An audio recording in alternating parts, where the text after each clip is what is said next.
পুতুলের কপালে চুমু খেয়ে অপু হাসি মুখে বলল, 3 দিনের জন্য যাচ্ছি, একদম মন খারাপ করবে না, আমি ফোন দিব। পুতুল কিছুটা মুখ গোমড়া করে বলল, এতদিন গিয়ে দূরে থাকবে, তোমার জন্য খারাপ লাগবে না? খারাপ তো লাগবে, কিন্তু কি করব বলো, ব্যবসার কাজে তো দূরে যেতেই হবে, তা না হলে ব্যবসা হবে কিভাবে? ঠিক আছে তাহলে যাও, সাবধানে থেকো। আচ্ছা ঠিক আছে বলে অপু পুতুলের কাছ থেকে বিদায় নিয়ে মেইন দরজা খুলে বের হয়ে গেল। অপু রুম থেকে বের হওয়ার সাথে সাথে পুতুলের মুখে রহস্যময় একটা হাসি ফুটলো। মোবাইলটা কোমর থেকে বের করে ডায়ালে থাকা একটা নাম্বারে কল দিল। মুচকি হেসে বলল, আমার স্বামী বাসা থেকে চলে গেছে, আমি 3 দিনের জন্য ফ্রি আছি, আমাকে কোথায় আসতে হবে বলো। বলেই মুচকি মুচকি হাসতে লাগলো। আমরাও বুঝতে পারলাম পুতুল পরকীয়ায় আসক্ত। কিন্তু ও মা, এ কি? অপু সিঁড়ি দিয়ে নিচে নামতে নামতে মোবাইলটা কানে কাকে যেন বলছে, ডার্লিং অনেক কষ্টে 3টা দিন ম্যানেজ করেছি, এই 3টা দিন একান্তে তোমার সাথে কাটাতে চাই, তুমি রেডি থাকো, আমি এক্ষুনি আসছি। বলেই মুচকি মুচকি হাসতে লাগলো। তার মানে আমরা এটাও বুঝতে পারলাম অপু পরকীয়ায় আসক্ত। তোমাকে ছাড়া আমার একটুও ভালো লাগছে না, তুমি কবে আসবে বলো তো? প্রিয়ার কথা শুনে বাবু মুচকি হাসি দিয়ে বলল, এই তো কয়েকদিনের মধ্যেই চলে আসবো,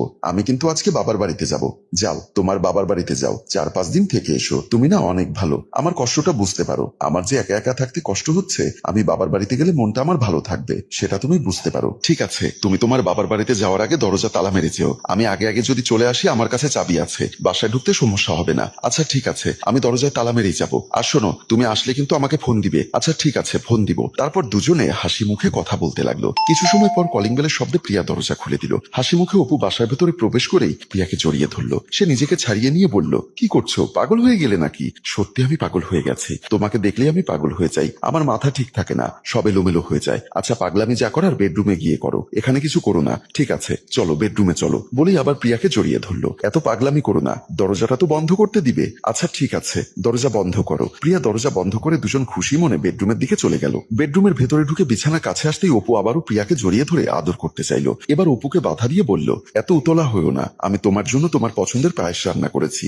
আগে পায়েসটা খাবে, তারপর যা খুশি তাই করবে। পায়েস যেমন মিষ্টি, তোমার ঠোঁটের ছোঁয়াও তেমন মিষ্টি, 2 মিষ্টি এক হলে ডায়াবেটিক্স হয়ে যাবে, তাই একটা মিষ্টি গ্রহণ করতে চাই। দরজাটা বন্ধ করে দাও, আগে ঠোঁট থেকে মিষ্টি মধু খেয়ে তৃষ্ণার্ত বুকের জ্বালা নিবারণ করি। প্রিয়া মুচকি হেসে বলল, পাগল একটা। এমন সময় কলিং বেলের শব্দ ভেসে আসলো। দুজনেই চমকে উঠলো। অপু বলল, এখন আবার কি আসলো? প্রিয়া কিছুটা টেনশনে পড়ে গেল। কাপা কাপা গলায় বলল, এখন তো আমাদের বাসায় কারো আসার কথা না, তাহলে কি আসলো? আচ্ছা আমি গিয়ে দরজা খুলে দেখি। না না, তোমার দরজা খুলতে হবে না, তুমি একটা কাজ করো, তুমি এখানে বসো, আমি গিয়ে দেখি কি এসেছে। বলেই প্রিয়া রুম থেকে বের হয়ে গেল। অপু কিছুটা টেনশনে পড়ে গেল। মেইন দরজার সামনে এসে প্রিয়া আগে দরজা না খুলে জানতে চাইলো কে, কিন্তু কোনো সারা শব্দ নেই। আবারও জানতে চাইলো, আপনি কে? এবারও কোনো সারা শব্দ নেই। এবার প্রিয়া দরজার হোল দিয়ে দরজার বাহিরে তাকাতেই চমকে উঠল। তার মাথায় যেন আকাশ ভেঙে পড়ল। দরজার বাহিরে দাঁড়িয়ে আছে তার স্বামী বাবু। প্রিয়া মনে মনে ভীষণ ঘাবড়ে গেল। ভয়ে যেন তার হার্টবিট কাজ করছে না। মনে মনে বলল, কিছু সময় আগে বাবুর সাথে কথা হলো, ও তখন চট্টগ্রাম ছিল, তাহলে এত তাড়াতাড়ি কিভাবে চলে আসলো? আবারও কলিং বেল বেজে উঠলো। প্রিয়া কি করবে অস্থির হয়ে উঠলো, কারণ বাসার ভেতর অপু আছে। অপুকে যদি বাবু দেখতে পায় তাহলে এখানে খুনাখুনি ঘটে যাবে। আবারও কলিং বেল বেজে উঠলো। বেডরুমের দিকে দৌড়ে চলে গেল। দৌড়ে বেডরুমের ভেতরে ঢুকে হাঁপাতে হাঁপাতে অপুকে বলল, তাড়াতাড়ি খাটের নিচে ঢোকো। অপু অবাক হয়ে বলল, কেন, কি হয়েছে? আর কে এসেছে? আমার স্বামী এসেছে। অপু চমকে উঠে বলল, কি বলছো, তোমার স্বামী না চট্টগ্রামে? তাহলে এলো কিভাবে? আমি জানি না কিভাবে আসলো, তুমি খাটের নিচে ঢোকো, যত সময় পর্যন্ত আমি না বেরোতে বলবো তত সময় বের হবে না। অপু এখন কি করবে ভাবতে ভাবতে সেও অস্থির হয়ে উঠলো। প্রিয়া তাড়াতাড়ি অপুকে চেপে ধরে খাটের নিচে ঢুকিয়ে দিল। অপু অনেক কষ্টে খাটের নিচে প্রবেশ করলো। প্রিয়া খাটের নিচে উকি মেরে বলল, খবরদার, আমি যত সময় না বলবো তত সময় কিন্তু বের হবে না। বলেই প্রিয়া দৌড়ে আবার রুম থেকে বের হয়ে গেল। অপু খাটের নিচে অনেক কষ্ট পাচ্ছে আর ভয়ে কাঁপছে। দৌড়ে এসে প্রিয়া মেইন দরজা খুলতেই বাবু বাসার ভেতরে প্রবেশ করে হাসি মুখে বলল, সারপ্রাইজ। প্রিয়া কি বলবে কিছুই বুঝতে পারছে না, হা করে বাবুর দিকে তাকিয়ে আছে। বাবু বলল, কি হয়েছে, তুমি আমাকে দেখে মনে হয় অবাক হলে? প্রিয়া কাপা কাপা গলায় বলল, আরে না, সারপ্রাইজ হয়েছি, তুমি এভাবে হঠাৎ করে আসবে সেটা তো বুঝতে পারিনি, তাই একটু অবাক হয়েছি। চলো বেডরুমে চলো। না না, বেডরুমে যাওয়া যাবে না, আমি এখন বাবার বাড়িতে যাব। বাবু একটা রহস্যময় হাসি দিয়ে মনে মনে কি যেন ভাবলো, তারপর বলল, হ্যাঁ আমি তো ভুলেই গেছিলাম, তুমি তো তোমার বাবার বাড়িতে যাবে। বাবার বাড়ি যাবার কথা বলেও প্রিয়া যেন বিপদে পড়ে গেল। বেডরুমের খাটের নিচে অপু, এদিকে স্বামী চলে এসেছে। এখন প্রিয়া কি করবে ভাবতে অস্থির হয়ে উঠলো। কি হয়েছে, তুমি ঘামছো কেন?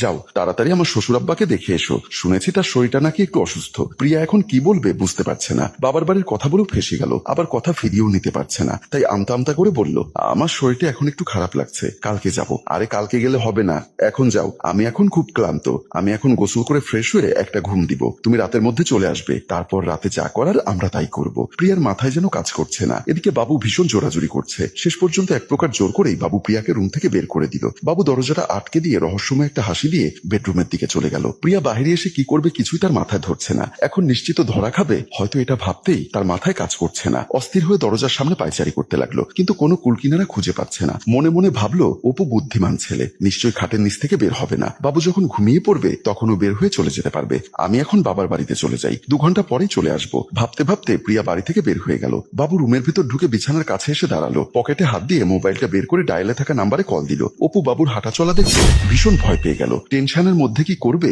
ভেবে কুলকিনারা পাচ্ছে না। কল রিসিভ করার সাথে সাথে বাবু মুচকি হাসি দিয়ে বলল, বাসা একদম ফাঁকা, তাড়াতাড়ি চলে এসো। বলেই কলটা কেটে দিয়ে রহস্যময় একটা হাসি দিল। ওদিকে খাটের নিচে অপু খুব কষ্টের উপর ধরা খাওয়ার ভয়ে কলিজা শুকিয়ে যেন কাঠ হয়ে গেল। বাবু বেডরুম থেকে আবার বের হয়ে গেল। অপু এখন কি করবে, কিভাবে এই বাসা থেকে বের হবে কিছুই বুঝতে পারছে না। খাটের নিচ থেকে রুমের বাহিরের দিকে উকি মেরে দেখার চেষ্টা করলো, কিন্তু প্রিয়াকে কোথাও দেখতে পাচ্ছে না। প্রিয়ার সারা শব্দ না পেয়ে অপু টেনশনে পড়ে গেল। কিছু সময় পর কলিং বেলের শব্দে বাবু দরজা খুলে দিল। খাটের নিচে থাকা অপু চমকে উঠলো। কলিং বেলের শব্দে মনে মনে বলল, এ বাসায় কি হচ্ছে, আবার কে আসলো? এ কি? অপুর স্ত্রী পুতুল হাসতে হাসতে বাবুর বাসার ভেতরে প্রবেশ করলো। দুজন দুজনার দিকে তাকিয়ে মুচকি মুচকি হাসছে। তাহলে কি তারাও প্রিয়ায় আসক্ত? পুতুল বলল, আমার বান্ধবী প্রিয়া কোথায়? ও কি ওর বাবার বাড়িতে গেছে? আরে হ্যাঁ গেছে। পুতুল হাসতে হাসতে বলল, তাহলে এতদিন পর তুমি আমাকে আর আমি তোমাকে একান্তভাবে কাছে পাবো। আমার ভাবতেই যে কি খুশি লাগছে।